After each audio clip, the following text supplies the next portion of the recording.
Hi, welcome to our channel where we share the most intriguing stories. I returned from Montana to find silence, but not the peaceful kind. A brand new shack stood smugly on my private lakefront, booked solid by strangers through a QR code. My land, their rental. And that was just the start of Ridgewater's biggest mistake.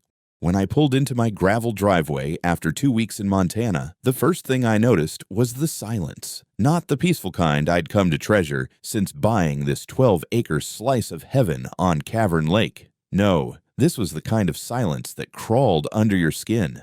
A little too perfect. The kind of quiet that tells you something is wrong before your brain catches up. I parked my truck under the pine canopy, hopped out, and stretched. It had been a long drive from my brother's place in Red Lodge. I was still thinking about the elk we'd seen on our last hike when my eyes drifted past the edge of my dock. I froze. There it was, a structure. On my shoreline, roughly 80 feet from my dock, half shaded by willows, was a brand new wooden shack I had never seen before. Fresh cedar planks, a porch with a rocking chair, a damn Weber grill. There was even a tiny dock extending into the lake, like some miniature lakeside resort cabin. I blinked, then blinked again. But no, the damn thing was still there, bold as brass and perfectly smug. It was the kind of absurdity that doesn't register right away. My brain did a quick self-check. Was I on the right property? Did I miss a zoning email? Did the lake decide to birth a cabin like some twisted form of nature reclaiming civilization? I made my way toward it, heart hammering low and slow. The shack looked untouched by weather. Someone had even varnished the trim.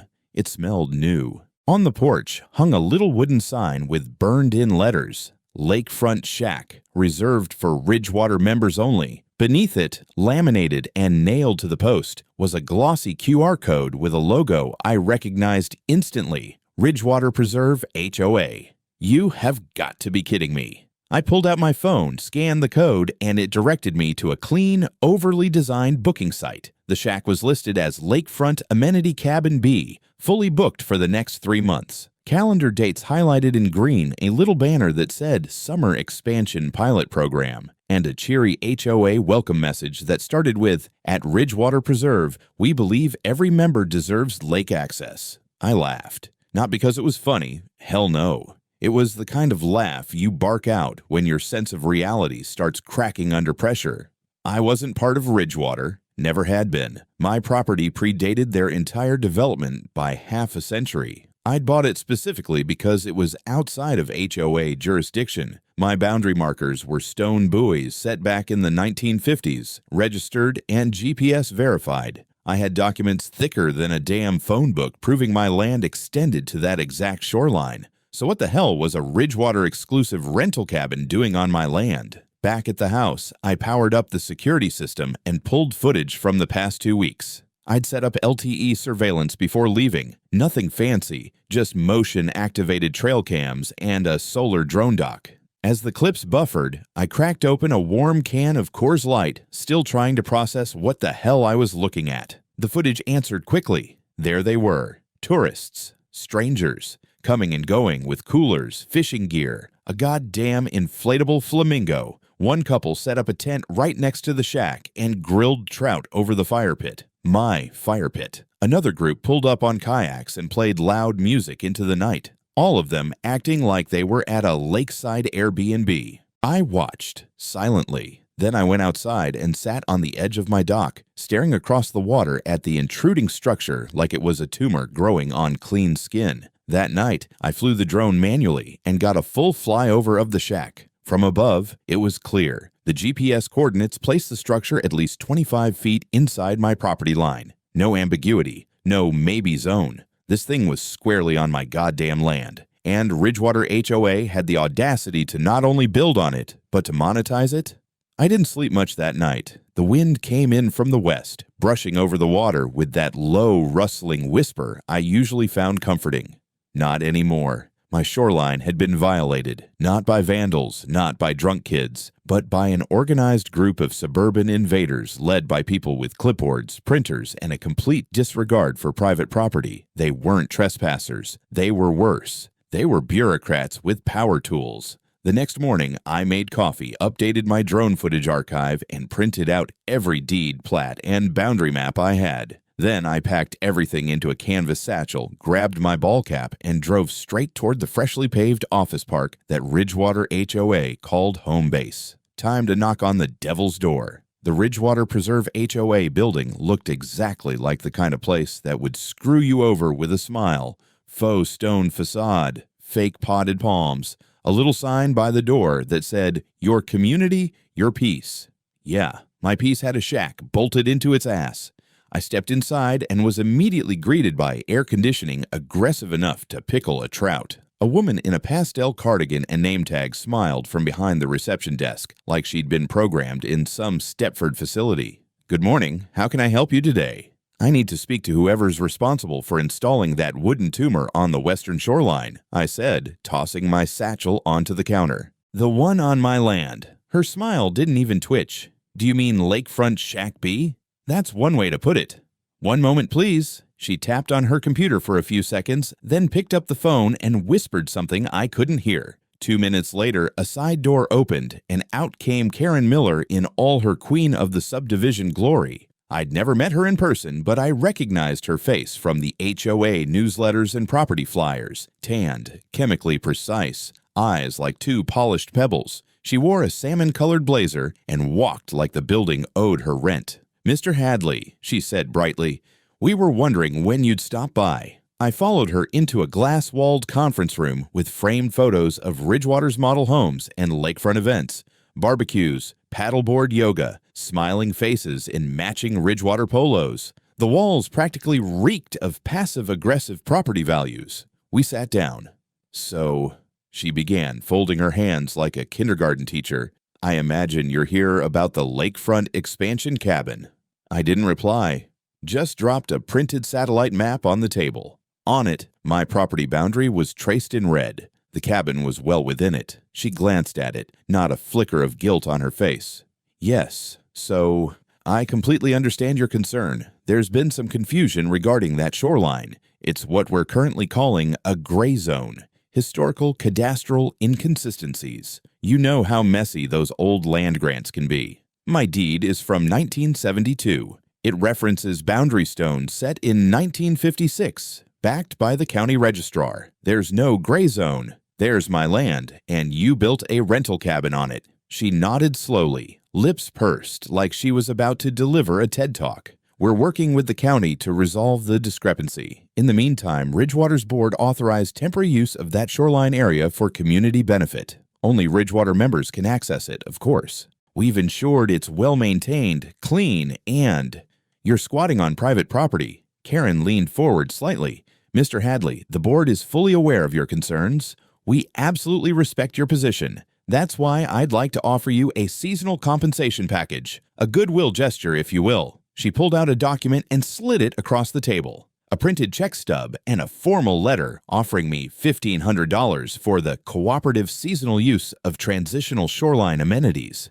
$1,500 for what? Letting strangers roast fish and piss in the bushes on my land? Karen's smile never faded. "It's really just about community, Mr. Hadley. Access equity, lakeside unity. We believe in inclusivity here at Ridgewater." I laughed, short and sharp. "Inclusivity that involves building a shack on land you don't own and charging people to use it." She spread her hands. "This doesn't need to escalate. No one's trying to take anything from you." "Oh, I know what this is. It's a slow grab. You carve off a piece, call it gray, fill it with tourists, and before anyone notices, it's HOA claimed land. But you didn't count on the fact that I have documentation and the temper of a man who's wrestled meth head poachers in Arkansas swamps." I stood up and leaned over the table. "You have 48 hours to cease all commercial activity on my property. After that, I file for injunctive relief and temporary restraining order through the county court. And then I come back with a badge, a lawyer,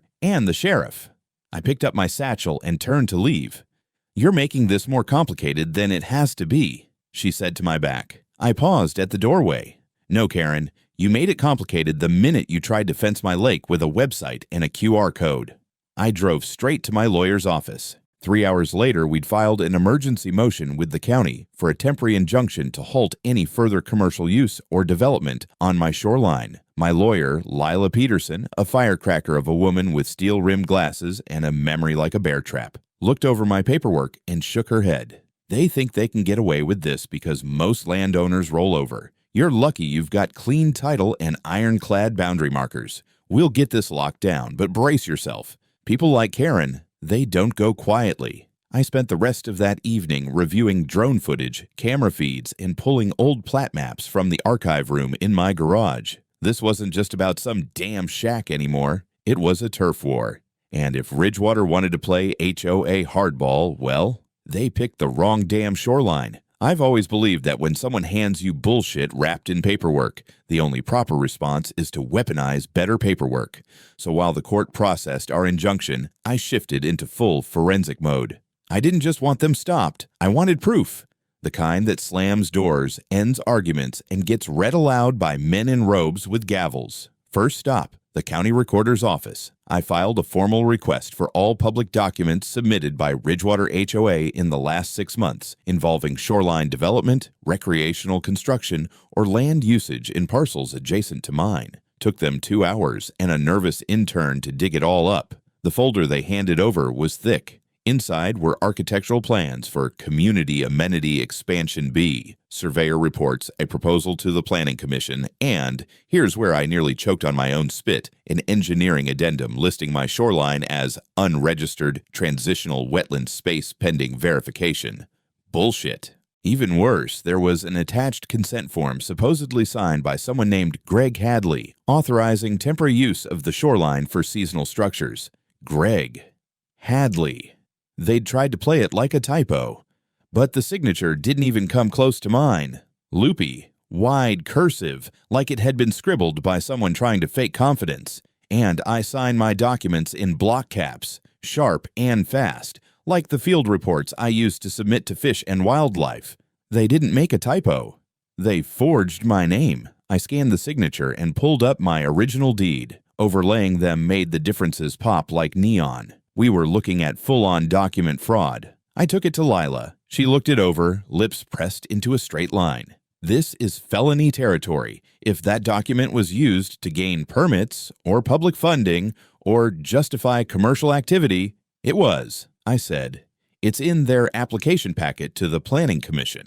Well then, she said, standing. We don't just have an injunction, we have a criminal case. We filed a police report the same day. At the county sheriff's department, the desk sergeant raised an eyebrow when we told him we suspected forgery by an HOA president. Y'all mean like those people who complain about mailbox paint and grass height? Those people just tried to steal a chunk of my property and rent it out like it's part of Sandals Lake, Missouri. He whistled, pulled out a clipboard, and said, "Let's do this the right way." Lila submitted scanned documents to the district attorney's office, while I called in a favor from an old contact, Rick Marlowe, a retired state surveyor who now worked as a private consultant. Rick had dealt with boundary disputes nastier than divorce settlements. He agreed to do a full GPS-based survey of my shoreline, comparing it to both historical maps and the current Ridgewater HOA development filings. We met the next morning by the lake, with his high-precision gear and a coffee the size of a gas canister.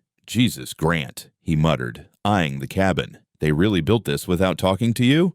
"They didn't just build it," I said. "They forged a version of me who apparently gave them permission." He let out a low chuckle and got to work. By mid-afternoon, Rick had pinpointed every relevant marker. According to the state's own GIS records, the shack was not only on my parcel, it was 27 feet inside my boundary with the porch directly over a no-disturb riparian buffer zone I'd registered years ago as part of a conservation incentive. Rick handed me a flash drive and shook his head. "This ain't even close. If this goes to court, they're toast." And then, because the gods of righteous fury must have been paying attention, I got a call from an old local contractor I knew, Tony Felder. He used to do dock work on the lake before Ridgewater came in and flooded the place with contractors from Kansas City. "Hey, Grant," he said, low and nervous, "you didn't hear this from me, but Karen told my cousin she was going to slip a few amenities onto your side before anyone caught on. Said your shoreline was just dead space." "She actually said that?" "Yep, dead space. Like you weren't even a factor." I thanked him and hung up, fists clenched. They'd looked at my land, my shoreline, my piece, and decided it was just dead space. No more. That night, I backed up all the data. The GPS overlays, the forged signature, Rick's official report, the HOA application documents, the whole web of lies. I labeled the folder Ridgewater Reckoning, and then I went online and bought 3 trail cams, a decoy wildlife monitor, and a motion-triggered floodlight that could blind a raccoon at 50 yards. I didn't know what they'd try next, but I knew one thing. They were going to regret ever thinking I was part of their damn HOA. I was up late watching archived footage from one of my trail cams when I saw movement at the edge of the dock. Time stamped 3:22 a.m. A cluster of figures in reflective vests crept into frame like ghosts under halogen moonlight. Flashlights clicked on, slicing through the fog. There were 4 of them, 2 with tool belts, 1 with what looked like a blueprint tube, and 1 hauling a long yellow bag. They moved with purpose. They weren't drunk teenagers or lost campers. These were professionals, or at least they thought they were. I watched, frozen, as one of them climbed onto my dock and began unscrewing the stainless steel bolts from the handrail. Another laid out what I could only describe as construction-grade zip ties and demolition tape. These guys weren't tagging graffiti. They were dismantling. I fast-forwarded the footage. At 3:38 a.m., one of them climbed up the tree at the shoreline and stapled a laminated notice to the bark. I paused the feed and zoomed in. Structure violates Public Access Ordinance. 17B. Unauthorized obstruction of community waterfront. Remove by August 1st. Ridgewater HOA enforcement. I don't remember standing up. I just know that 20 minutes later, I was in my truck, wearing boots and a hoodie, barreling down the gravel road with my high beams burning. By the time I reached the dock, they were still at it, sawing through the second railing like it was theirs to reclaim. I cut the headlights at the bend and coasted the rest of the way in silence. Then I hit the high beams again and stepped out with my mag light in one hand and a GoPro strapped to my chest. Drop the goddamn tools. 3 of them froze like deer. 1 of them ran. The others turned. Not HOA volunteers, but contractors, maybe seasonal hires. They stammered something about enforcement order and municipal compliance. I told them to sit on the ground and not move. My phone was already dialing. The sheriff's deputy arrived 12 minutes later, just as I finished zip-tying their hands with their own restraints. They tried to explain. One of them said Karen had given them clearance and documentation. Another insisted the dock interfered with Ridgewater's shoreline path realignment. That was a mistake, because by then I had already emailed the deputy a copy of my deed, the riparian buffer zone registration, and GPS plots from Rick Marlowe's report. The deputy read the laminated notice stapled to my tree, looked at the drone overlay on his phone, and muttered, "Well, damn." He arrested the 2 who hadn't run. One of them started crying. The other tried to claim he thought this was public land. Later that morning, the sheriff's department secured a search warrant to seize the documents and devices found in the men's work truck. In the glove box, blueprints titled Southwest Sector Clearance, Phase 1. With Ridgewater's logo at the top and Karen's initials at the bottom. One of the contractors under questioning admitted they were told to remove any non-community structures by August, including my dock, boat ramp, and shoreline benches. In the following days, this incident officially escalated from civil dispute to criminal trespassing and attempted property damage. The DA's office opened a case. Karen naturally vanished from public view. Ridgewater HOA went silent. Their website posted a vague message about unauthorized contractors acting independently. Yeah, sure. Meanwhile, I upgraded my shoreline cameras and added solar-powered alarms and perimeter beacons. I wasn't taking any more chances, but even as the legal gears started turning, the worst part was this. The shack was still being rented. Despite everything, the forged signature, the police reports, the arrest of Ridgewater's hired goons, that little lakefront shack still stood there, lights on, porch swept, and coolers stacked on the deck. People came and went like nothing had happened. That's when I found the online booking calendar again. Still live, still taking payments, still fully booked through September. I stared at the page like it was a slap in the face. A bold digital middle finger. A monument to how far people like Karen would go when they thought no one would fight back. I opened Reddit and started typing. Title: My private shoreline was rented out without my consent. If you booked a cabin at Ridgewater, you were scammed. Hi, my name's Grant Hadley. I own 12 acres on Cavern Lake with clean title, federal shoreline permits, and deeded boundary markers going back to 1956. A few weeks ago, I came back from a trip to find a tourist rental cabin built on my property. Ridgewater HOA built it without my consent. They're selling bookings through their site and calling it an amenity. It's not. It's theft. If you rented that cabin, your money is gone, and you're on private land. If you step foot there again, it's trespassing. I included drone footage, legal documents, and time-stamped video of the arrests. I didn't sugarcoat a thing. By midnight, the post had over 75,000 upvotes. I got 5 DMs from people who said they'd already stayed there and felt deeply screwed. One guy sent me a PDF of his payment. He'd wired $480 directly to a Ridgewater-branded LLC. No rental agreement, no terms of service, no receipts. The next morning, Channel 9 News called. Channel 9's van pulled up to the edge of my driveway just as I was trimming the honeysuckle along the west fence line. A woman in a blazer and steel-toed boots stepped out, flanked by a camera guy with a shoulder rig and a production assistant dragging cables like a nervous lizard. "Mr. Hadley," she called out. "We spoke online?" "You're the ones who actually read the Reddit post," I said, wiping my hands on a rag. Miracle in itself. "Can we set up near the dock?" "Hell yes, you can. Just make sure you get the shack in the background. Center frame." While they rigged mics and checked lighting, I stood by the water, watching a family of raccoons paw at the shallows. For a moment, I almost forgot there was a parasitic structure squatting on my land, still booking guests like this was some budget resort. The interview was short, sharp, and all teeth. I gave them everything: the forged signature, the GPS reports, the late-night dock raid, the attempted cover-up. I even let them film the arrest footage from my trail cams. They ate it up. That night, the story aired under the title, "HOA Gone Rogue, Lake Cabin Scandal Erupts on Cavern Shore." The next 48 hours were a Category 5 media storm. Local news picked it up, then the state papers. Then some blogger in Seattle with a podcast called HOA Hell posted a breakdown video titled "They Rented a Stranger's Land and He Fought Back with Receipts." Within a day, it had over 200,000 views. Comments ranged from "this guy's a hero" to "Karen really effed around and found out." The fallout was immediate. 3 separate renters posted screenshots of their payments to Ridgewater's LLC and filed fraud claims with their banks. One of them, a real estate attorney from Springfield, filed a civil lawsuit against Ridgewater for intentional misrepresentation and consumer fraud. He CC'd me on the filing. Karen still hadn't made a single public statement. That changed on the 3rd day. She held a press conference, if you can call it that, from the Ridgewater clubhouse, flanked by 2 board members who looked like they'd rather be anywhere else. She stood at a podium, hair perfectly sprayed, smile wide but brittle. "We deeply regret the confusion surrounding the lakefront cabin program," she said. "The structure was built in good faith, under the impression that the land was unclaimed public access shoreline.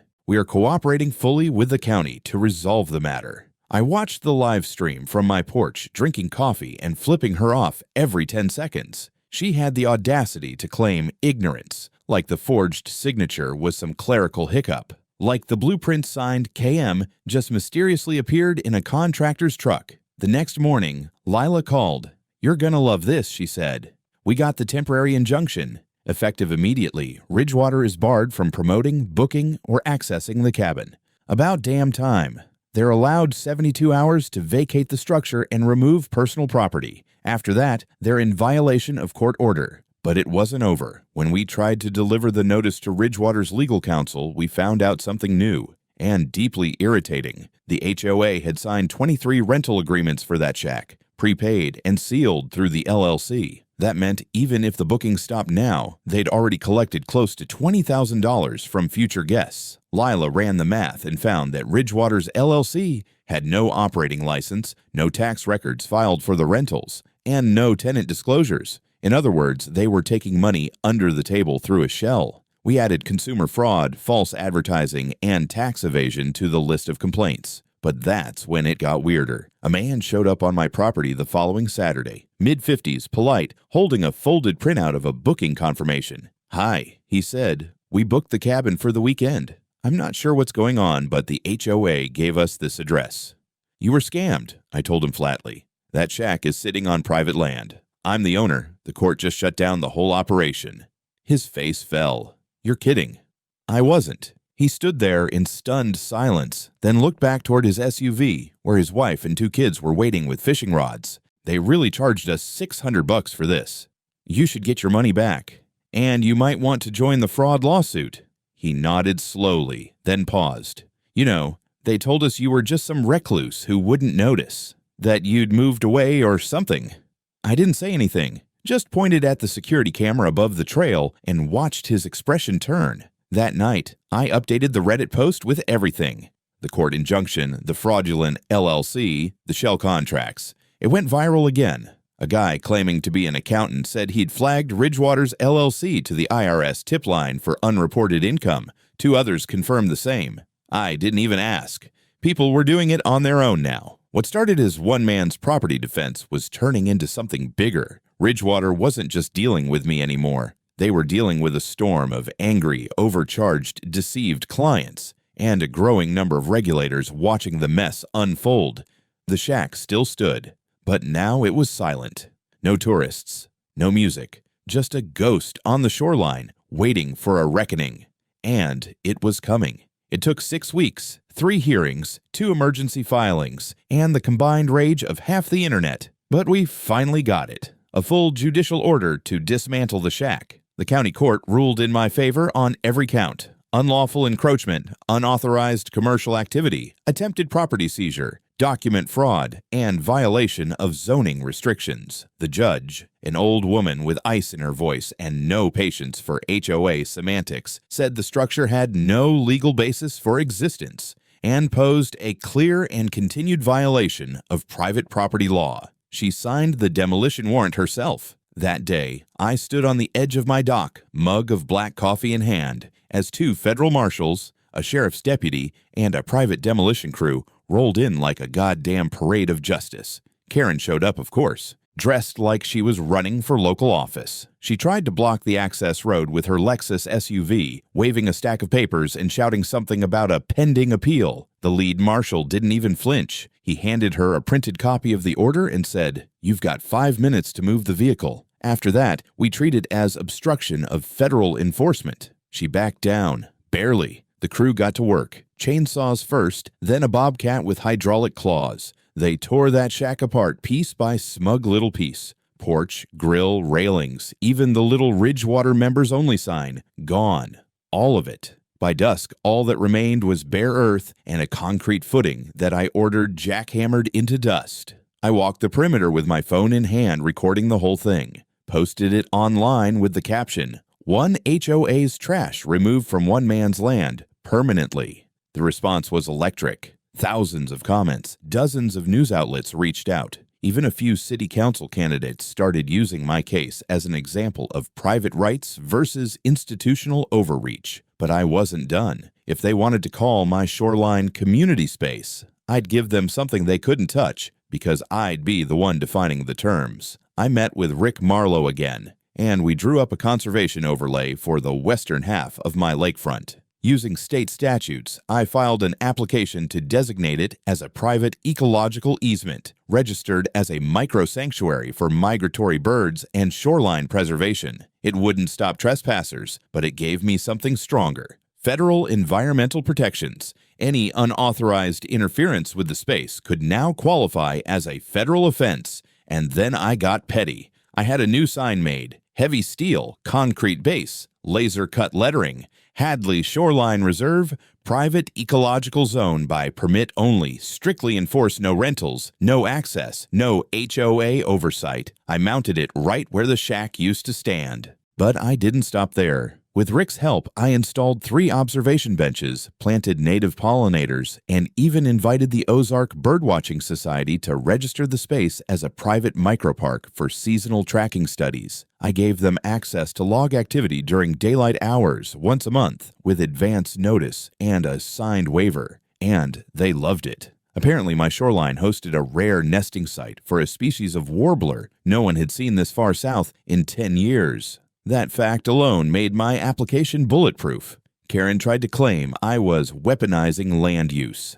I told the reporter who called about it, "I'm preserving nature. If that pisses off a real estate tyrant with a rental fetish, well, maybe she can take a hike. Legally, of course, and on a trail that doesn't cross private land." The best part, by designating the space a conservation zone, I was able to deduct portions of the associated maintenance through a state-supported land stewardship program. Rick and Lila helped me process it properly, and it came with a quiet little tax credit I wasn't expecting. I was finally winning, not just legally, but publicly, socially, and symbolically. But the damage to Ridgewater wasn't just external anymore. Something had started to rot from the inside. Whispers of board resignations, financial mismanagement, and a secret audit request to the county. The storm wasn't over, not by a long shot. I didn't think things could get worse for Ridgewater. Then they scheduled the public hearing. The county's zoning board had been flooded with complaints, not just from me and the renters, but from a half-dozen other nearby property owners who'd been accidentally included in HOA maps, boundary plans, or community expansion proposals. Turns out, Karen hadn't just stepped on my land. She'd been slow dripping her influence across the entire west bank of Cavern Lake. The hearing was set for a Thursday evening in the county administration building. Rooms smelled like linoleum and panic. There were maybe 60 chairs, but over 100 people showed up. Neighbors, reporters, pissed-off renters, HOA members who looked like they'd seen a ghost. And Karen. Of course, Karen. She arrived fashionably late, flanked by her attorney and 2 board members, one of whom, I noticed, wouldn't make eye contact with her. The rumor mill had been churning: financial mismanagement, undisclosed funds, and an IRS whistleblower report filed by someone inside the HOA itself. The board chair opened the meeting, thanked everyone for coming, and invited Ridgewater to present their defense regarding unauthorized construction on disputed land and unlicensed rental activity. Karen stepped up to the podium with a stack of glossy documents and that same tight plastic smile. She opened with, "We at Ridgewater have always prioritized community enrichment and accessibility. The cabin was intended as a low-impact amenity." I coughed loudly. She continued, ignoring me. "Based on historical shoreline maps and provisional access rights that we understood to be ambiguous." The confusion was regrettable but not malicious. Our goal was unity. Unity. The word echoed through the room like a fart in church. Then it was my turn. I approached the podium with a thumb drive in my pocket and a cold smile on my face. The zoning chair nodded. "Mr. Hadley, you have 10 minutes. "Should be enough," I said, plugging the drive into the projector. Up came a side-by-side overlay, GPS survey on the left, Ridgewater's doctored map on the right. I pointed out the forged boundary adjustments, the permit applications referencing a fictitious Greg Hadley, and the drone footage of guests using the shack. Then I dropped the hammer, a PDF of 23 booking receipts. Names redacted, but the LLC routing numbers weren't.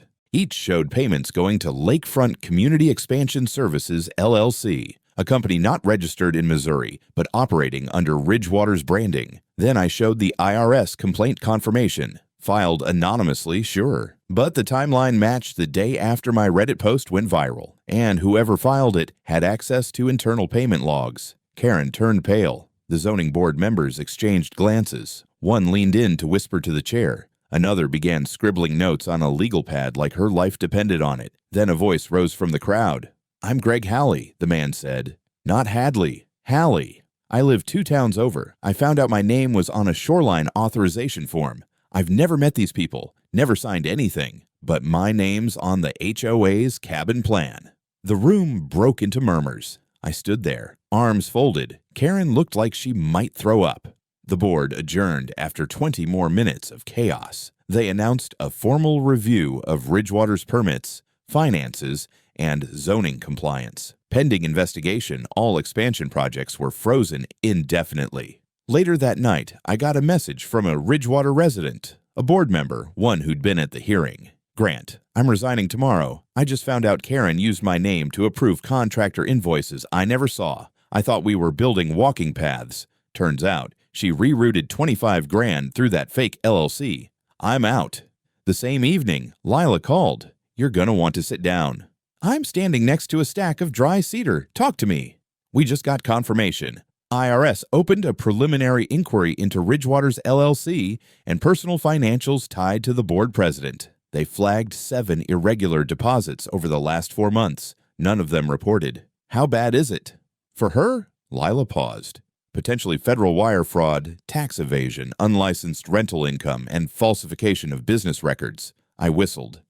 That's a hell of a resume. We spent the next few days gathering additional evidence, organizing communications between renters and HOA, preparing depositions. The shack was gone, yes, but now we were going after everything that made it possible. Karen tried to do damage control, a PR letter to Ridgewater residents claiming misunderstandings, hostile actors, and even suggesting I had fabricated parts of the story for social media fame. I answered with a scanned copy of the judge's demolition order, posted online with the caption, "You can't fake a federal marshal with a bulldozer." The HOA started to unravel. Members demanded access to the books. Lawyers started circling like hawks. And Karen stopped showing up. Her Lexus sat untouched in her driveway. The Queen of Ridgewater had no throne left to sit on. It ended the way these things always do. Not with an apology, not with understanding, but with a warrant, an arrest, and a slow-motion collapse of everything Ridgewater tried to build on the backs of lies.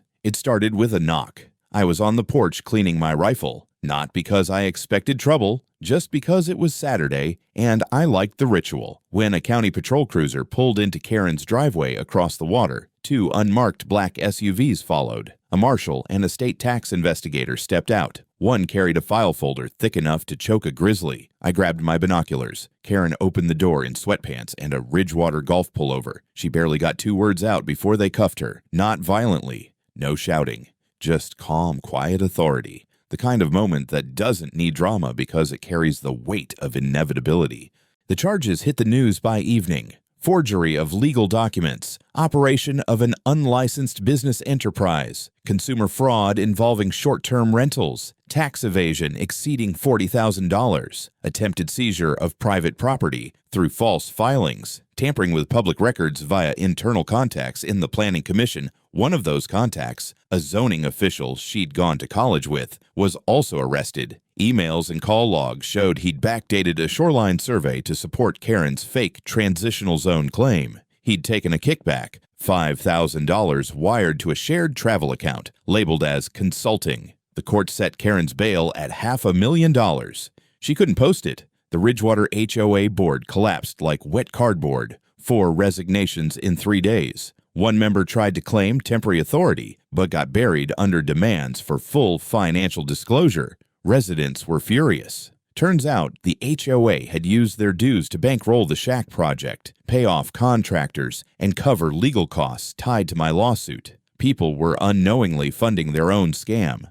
A class action suit formed fast. 11 former renters and 6 homeowners filed claims against Ridgewater for misrepresentation, misuse of funds, and emotional distress. The county stepped in and placed the entire Ridgewater community under temporary administrative oversight. A neutral fiduciary appointed to freeze accounts, audit the books, and restructure governance. I received a formal letter offering a full public apology and a settlement of $25,000 for the hardship, property infringement, and reputational damage caused by unauthorized HOA actions. I turned it down.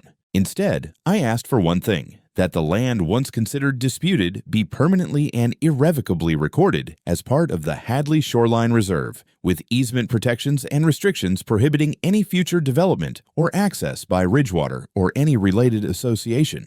They signed. 2 weeks later, I poured concrete into the last hole where the shack's footings had been and mounted a new plaque. Steel.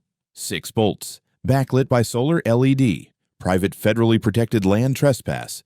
Excu felony, no HOA access, no shortcuts, no exceptions. I stood there for a while, just listening. Ducks on the water, wind through the brush, the kind of silence that meant something again. Later that month, I was invited to appear on the podcast Property Wars. I told the whole story, calmly, without embellishment, just the facts, the court documents, the drone footage, and a reminder that property law is not a suggestion. People started calling me the HOA Slayer, not a title I asked for, but hell, I'll wear it.